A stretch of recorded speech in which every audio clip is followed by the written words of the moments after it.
Welcome to the Curious Platypus. I'm Michael Edward, and today's piece is titled 6 Snippets. What follows are 6 snippets about me, the man behind the Curious Platypus. But before we begin, be forewarned, as these snippets are random, weird, silly, sad, and somewhat embarrassing. I'd like to think some of them are humorous as well, but that's for you to decide. My hope in sharing these snippets is that it will inspire those of you listening to share a snippet about yourselves in the comments.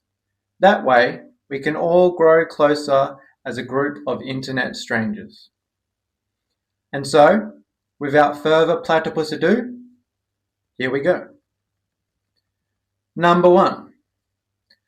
Starting off with something that causes me great pain and which, to be honest, is terribly hard to admit. Oh God, I don't know if I can even say this, but I have to. Alright, fuck it. Here we go. I live in a part of Australia where there aren't any platypi. There, I said it. I'm a fraud. Not only that, but I've never even seen a platypus in real life. You can blame Perth Zoo for that one. It is, of course, a goal of mine to one day go to the Platypus Conservation Reserve on the east coast of Australia. And I can guarantee you this, once I get there, boy oh boy will there be some cheesy photos of one curiously man-shaped platypus posing alongside a real platypus. Number 2. I possess a rather remarkable ability. When I was young, I discovered I could raise my left eyebrow without raising my right. But alas, at the time, I could not do the same with my right eyebrow. Realizing the godlike power that awaited me once I could move both eyebrows independently, I spent many hours holding down my left eyebrow and doing reps with my right, until eventually I had trained myself to raise both individually. It is, undoubtedly, one of my proudest achievements. Number 3. One of my friends used to mess around with super hot sauce. I'm talking hot, like skulls on the bottle type shit. In fact, if my memory serves me correctly, which is doubtful, the sauce in question was actually named death sauce.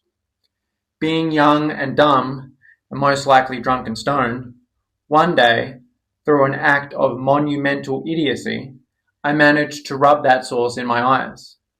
And let's just say that the resulting chaos was hot.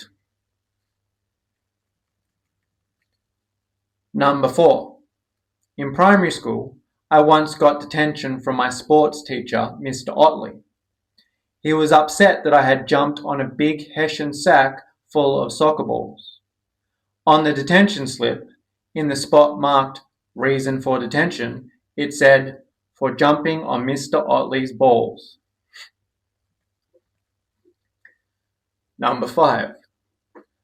A cyclist once ploughed into me while zooming along a footpath. There I was, innocently minding my own business, when he hit me from behind. His front wheels and handlebars, and then the rest of his stupid, lycra-covered body smashed into my unsuspecting, and at the time, undamaged lower back. We both got up rather gingerly, and I don't know if either of us really knew what had happened until well after he'd already gotten back on his bike and ridden off.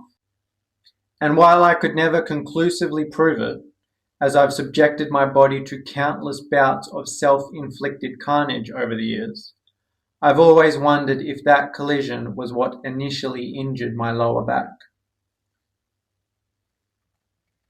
Number 6. I saved the best till last. As soon as I moved in with my partner Evie, one of her 2 black cats, Nix, decided that he liked me way more than her. He made no secrets about this either.